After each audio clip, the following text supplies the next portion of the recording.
Director, Painting and Press, a publishing house that publishes books on the subject of national security and geopolitics.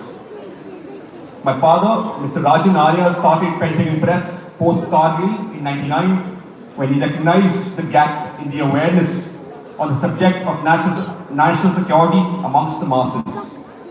Since then, we have published over 1100 titles and from a number of authors ranging from studied thinkers like Dr. APJ Abdul Kalam and military leaders like the current Chief of Defence Staff, General Anil Chauhan. In our 25th year anniversary, 24, we launched two new platforms. First, a digital platform, Diary for Publisher, a podcast where we host thought leaders on various subjects, which is available on YouTube. And then we have a defense-style dialogue called Kalam and Kavach. And at the New Delhi World Book Fair, we have partnered with NBT to present to you stories of valor and courage from India's great military history, bringing the top military leaders to share it themselves. And without further ado, please bring your hands together to help me to bring on stage the speakers for today. Lieutenant General Ajay Kumar Singh and Mr. Nipin Gokhale. Please, sir.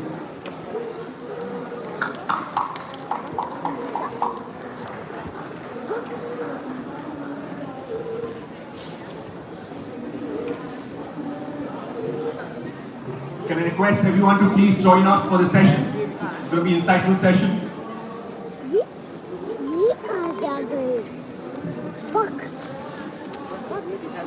I would now request Mr. Pratim Dey from the NBT team to please felicitate the speakers for today.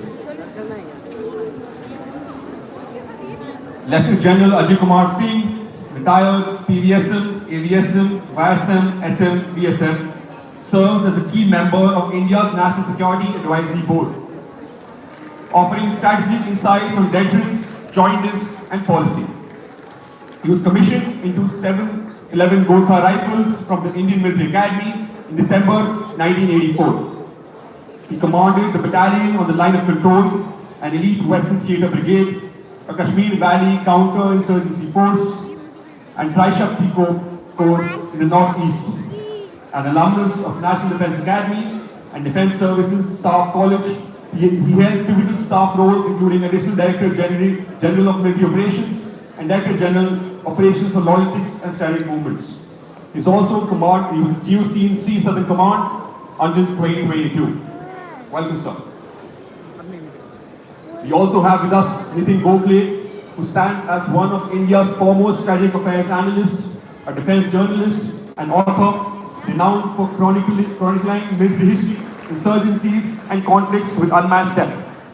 With over 40 years of journalism, he began covering Northeast India insurgencies for 23 years before reporting live from Kargil in '99. He founded niche platforms like Bharat Shakti and Strat News Global after serving as NETV's Security and Strategic Affairs Editor. Welcome, sir.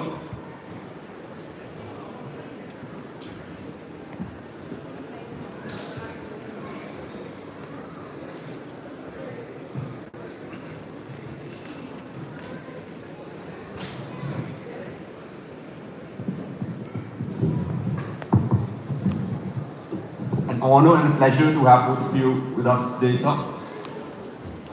I would like to start our conversation after the backdrop of Operation Sindoor. I want you, both of you, to tell the audience and the civil population what their role was and what could have been done better than what happened post Operation Sindoor. I think Op Sindoor, in my assessment, is a watershed event. And why I say it's a watershed event? Because in a lot of ways, I think it sort of conveyed our resolve to act swiftly, quickly, and in a very assured manner against the schools of terrorism that has been emanating from across the borders. We all know what happened. I would not go as to what happened, but what happened definitely was a very dastardly act. And what made it even more dastardly was primarily the way the people were picked up before they were killed. I think that sort of understated the intent behind sort of sowing the seeds of playing a divisive kind of a narrative. And so obviously it had to be answered back. And I must say there are certain very important points related with Op Sindoor. I think for the first time, a very sort of cohesive, very integrated approach, where right from the political hierarchy down up to the people who executed it on the ground, I think were very seamlessly integrated. I think that has been one of the most defining moments of it. Another issue is our resolve. This is the time when we didn't sort of go out, we knew what we have to do, and we did, and we went ahead with it. You are all aware that our intent was extremely clear, that we will act against the centers of terrorism. So the Indian Armed Forces selected the targets which were primarily the militants, terrorist infrastructure, their training camps, their headquarters, and not one or two but 9 of them.